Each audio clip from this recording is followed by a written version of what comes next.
I never thought I'd be telling this story, definitely not like this. But sometimes, life lines up in ways that are too precise to feel random. And when secrets start surfacing at just the right, or wrong, moment, it's hard not to question everything you thought you knew about love, trust, and timing. It started 3 months after I married Claire. She was everything I thought I wanted in a partner, poised, thoughtful, and just unpredictable enough to keep me on my toes. Our wedding was small, intimate. My son, Lucas, couldn't make it because of a work trip overseas, but he sent his blessing and a gift, which Claire smiled politely at. They hadn't spent much time together before then, which I chalked up to timing and nerves. Blended families take work. I wasn't expecting miracles. Lucas is my son from my first marriage. He's 25 now, sharp, observant, always 2 steps ahead in conversations. He took my divorce harder than he let on, but he respected my decision to move on. When I told him about Claire, he was quiet. Not cold, not rude. Just withholding. I figured he needed time to warm up to the idea. Or maybe to her. Claire, for her part, kept things graceful. She asked about him occasionally, but never pushed. She claimed to understand that Lucas needed space and that it wasn't personal. That's what she said. But I'd catch this look on her face whenever his name came up, like she was flipping through a private memory. Something I wasn't part of. It passed quickly, but it happened more than once. Then came the surprise visit. Lucas flew in early for my birthday. Didn't tell me. Didn't tell anyone, supposedly. He just showed up at the door with a grin and a bag of groceries, planning to cook dinner for us. Claire answered the door. The look on her face when she saw him, it wasn't shock. It wasn't the kind of awkwardness you'd expect from a newly minted stepmom caught off guard. No. It was something else. Something charged. And Lucas didn't look surprised to see her either. For a second, neither of them said anything. Just stared. Like time froze. I stepped into the hallway just as Claire pulled herself together and smiled, overcompensating. Lucas hugged her, polite, careful. Too careful. Like he wasn't sure where the boundaries were anymore. That whole night felt off. Conversation danced around all the usual topics, never quite landing. Claire laughed too hard at his jokes. Lucas refilled her wine glass before she asked. And when they locked eyes across the table, it didn't feel familial. It felt like a memory was living there, just beneath the surface. It wasn't just in my head. Something had shifted. Something had already happened. And the thing is, Lucas's surprise wasn't just well-timed. It was too perfect. Like it wasn't a surprise at all. I didn't know it then, but that dinner would be the last time we'd all sit at that table pretending everything was normal. Because the next morning, I found something on Claire's phone that shattered every assumption I had about my marriage, and about my son. Claire and I met in the most ordinary way, through mutual friends at a gallery opening downtown. She was older than Lucas by 12 years, and younger than me by almost 10. I remember thinking how strange it was that we could all exist in this strange triangle of generations. At the time, it didn't feel like it mattered. Claire had this calm magnetism, the kind that drew people in but kept them at arm's length. I mistook that distance for grace. I realize now, it was calculation. Lucas had always been skeptical of anyone I dated after his mom. He never said it, but I could feel it in the way he asked questions. Quiet ones. Measured. He never made a scene, never raised his voice. But he watched everything. I think that's what gets me the most, how much he must have seen before I ever noticed a thing. The morning after his surprise visit, I found Claire in the kitchen, scrolling through her phone with a tension in her posture I hadn't seen before. She didn't hear me walk in. I caught just a glimpse of the screen, messages. The contact name was saved as something generic, L. But the preview text, it wasn't hard to read between the lines. When she noticed me, she jumped, too fast, and locked her phone. "Didn't hear you," she said with a laugh that landed a beat too late. "I didn't press it." "Not right then." But the seed was planted. Later that day, Lucas asked to take a walk. Just the two of us. We hadn't done that in years. He brought up Mom. Asked if I ever thought about what went wrong between us. I told him the truth, or the part one was sure of. We stopped talking to each other. We started managing instead of loving. He nodded, like he already knew that answer, but wanted to hear how I'd say it. Then he said something strange. "You ever think love can hit you at the wrong time, but still be the real thing?" I laughed it off, tried to deflect, but he was watching me closely. That's when I started to realize, this wasn't just about me and Claire anymore. There had been signs. The way Claire dressed differently when Lucas was around. The music she played in the kitchen that I didn't recognize, until I heard Lucas humming along to it in the car later. Even the wine. She used to prefer whites. Now she drank his favorite red. None of it was proof. But it was too much to ignore.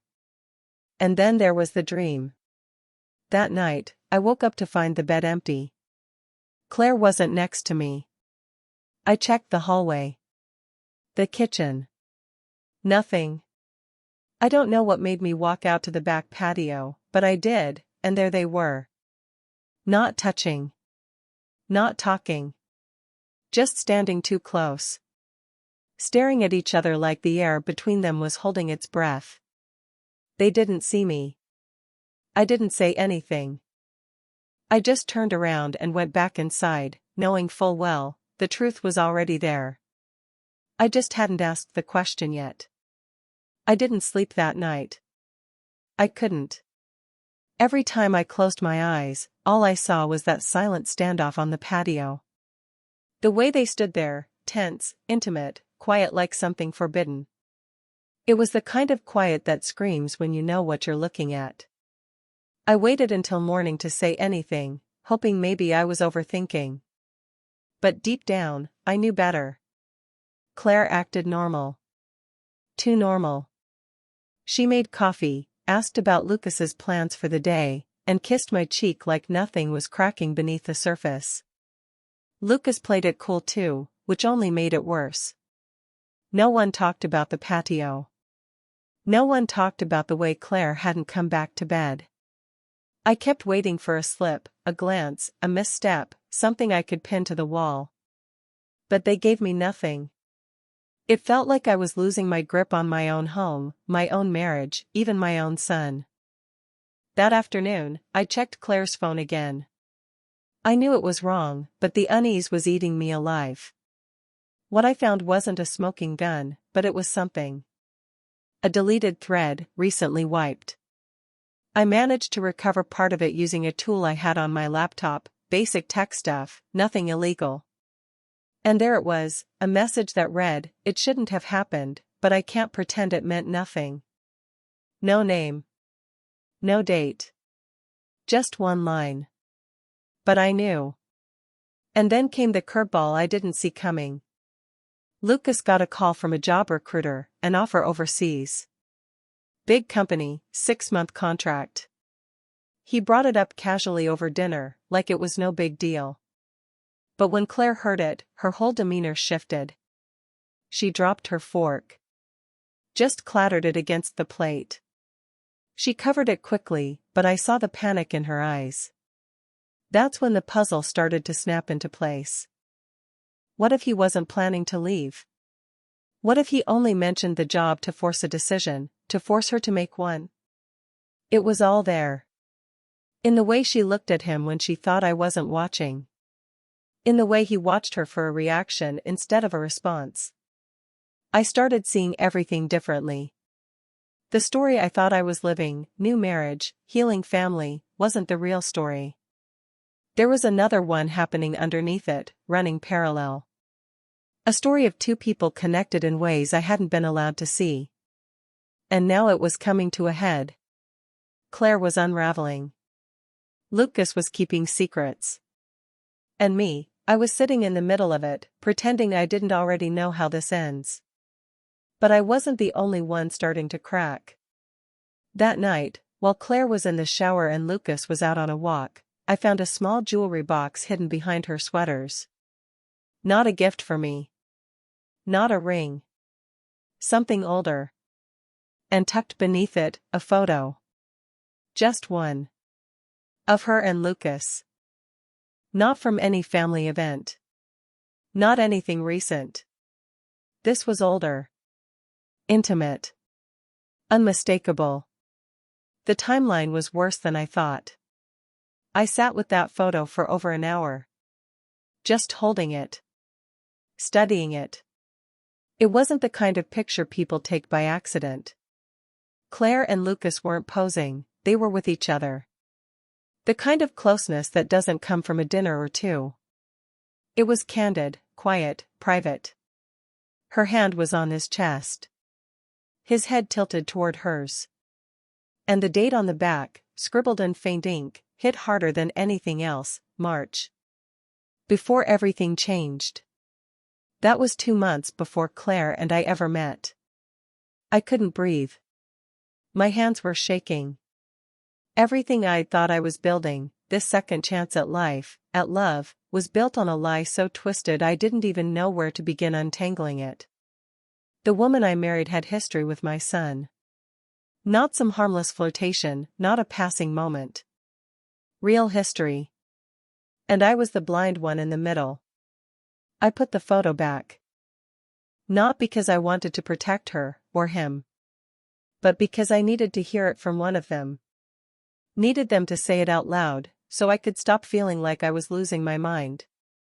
The next morning, I told Lucas we needed to talk. Just the two of us. We went for a drive. Neutral ground.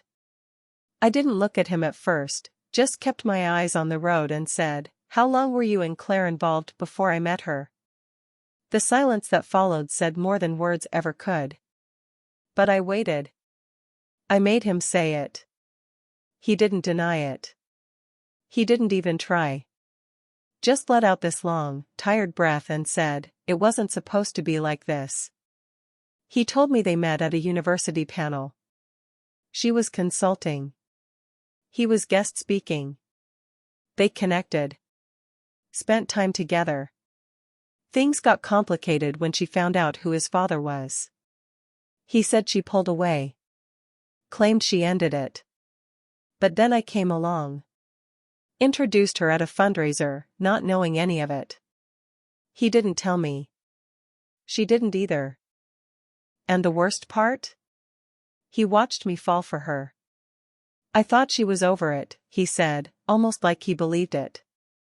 And then when you married her. I tried to forget.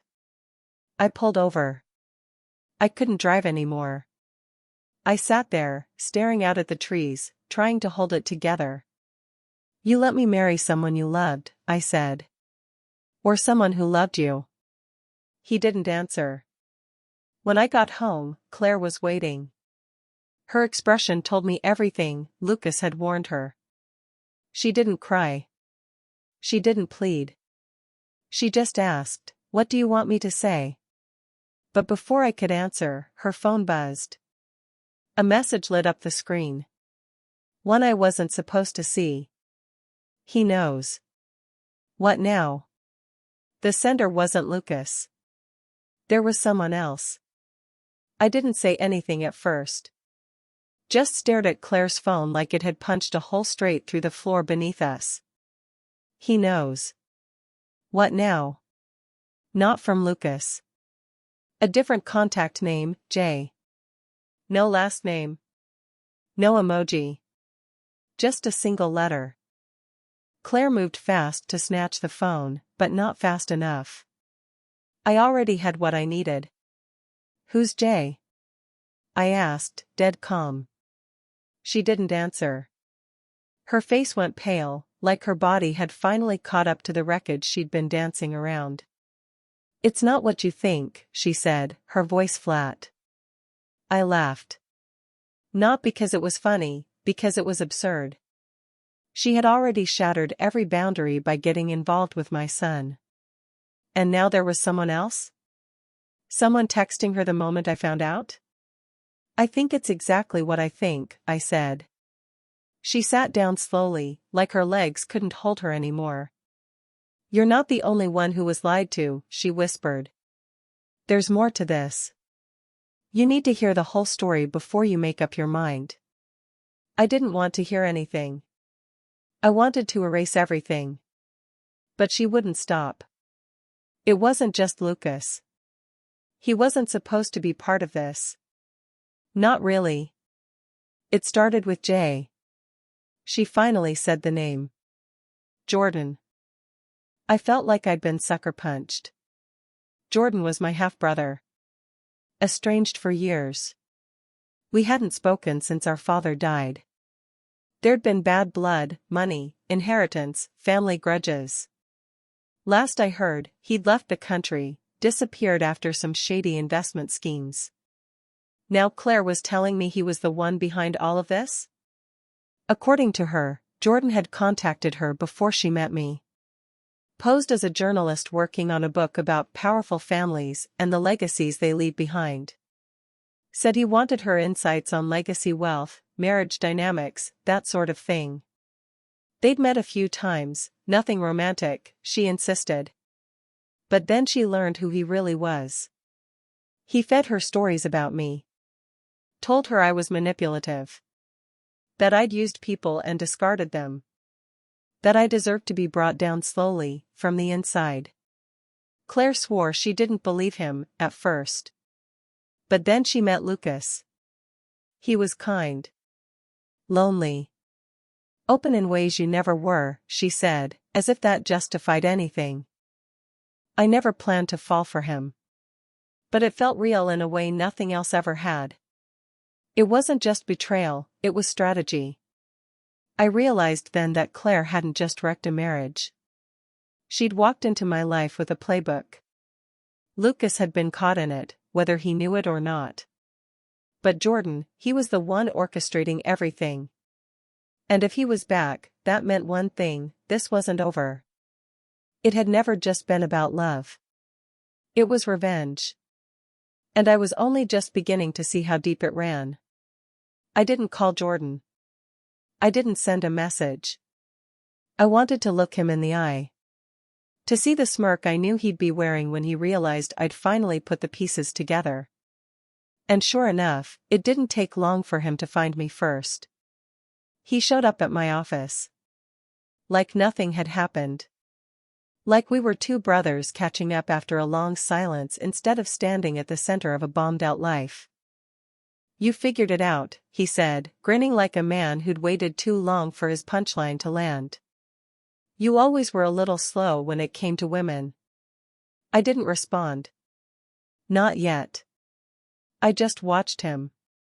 He looked older, tired beneath the charm, like the past few years had worn him out more than he'd ever admit. But the venom was still there, polished and packaged behind $1,000 suit and that same smug tone I remembered from when we were kids.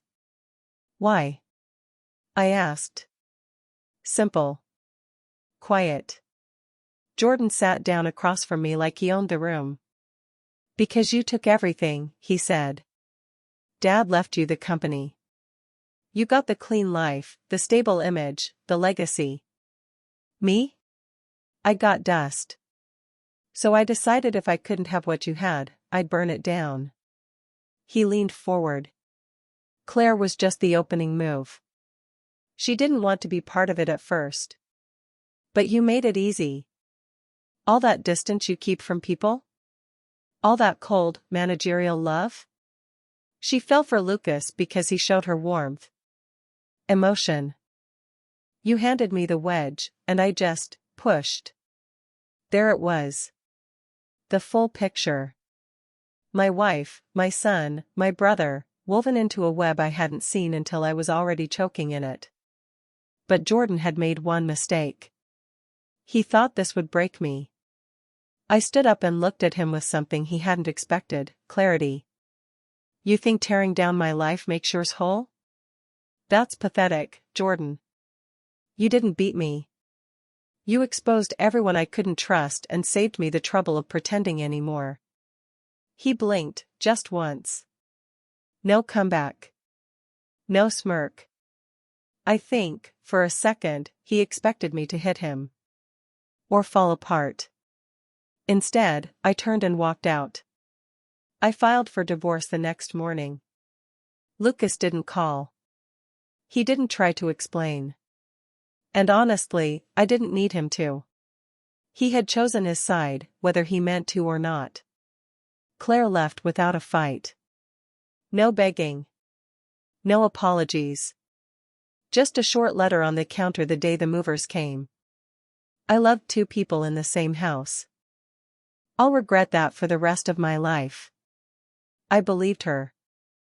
That didn't mean I forgave her. But here's the twist no one saw coming. A few weeks later, I got a letter. Handwritten. No return address. Inside was a photo, me and Lucas, years ago, before everything.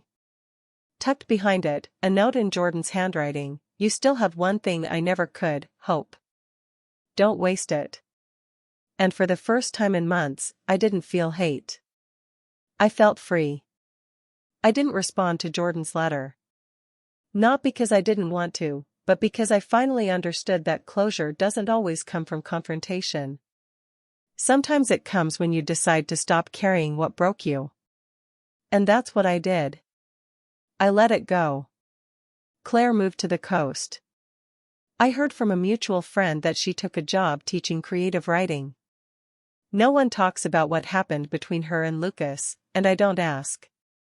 I don't need to. Whatever it was, it ended the moment the truth came out. Some things can't survive the light. Lucas and I didn't speak for a long time. Months passed. I saw photos of him on social media, traveling, smiling, living like nothing had burned down. I won't lie. That hurt. Not because he moved on, but because I raised him to know better than to run when things get hard. Still, he was young, confused, caught in something bigger than he could handle. And I had my part in that too, trying to fix my life without noticing the cracks in his. One evening, out of the blue, I got a call. It was him. His voice was quieter than I remembered. Like he wasn't sure if he had the right to use it. Dad, he said. I'm sorry. We talked for over an hour. He didn't try to justify anything, and I didn't ask him to. He said he'd been in therapy. That he wanted to start over, but not as a way to forget, more like a way to understand. It wasn't a dramatic reunion. There were no tears. Just a simple agreement to keep the door open. And that was enough. As for Jordan, I don't know where he is now. I probably never will. But that last letter of his stuck with me. Not the bitterness, the part where he said I still had hope. Because he was right. I'd lost a marriage, a family dynamic, and a sense of trust. But I'd found something else, clarity. And freedom. I spent the next year rebuilding, not my image, not my career, but my life. On my own terms. I traveled. I downsized. I stopped pretending that love fixes everything and started learning how to be whole on my own. Turns out, that's a lesson most people don't get until it's too late. Looking back, the story wasn't really about infidelity. It wasn't even about revenge. It was about what happens when people carry their wounds into new relationships without healing first. And how, when the lies fall apart, you're left with a choice: stay broken, or build something better. I chose better. So if you've been through something like this, betrayal, heartbreak, family fractures, just know it doesn't define you. You get to decide what comes next. Did you enjoy the story? What kind of stories would you like to hear next? Drop a comment below, I read every one. And don't forget to like, subscribe, and share if this resonated with you. More real stories coming soon.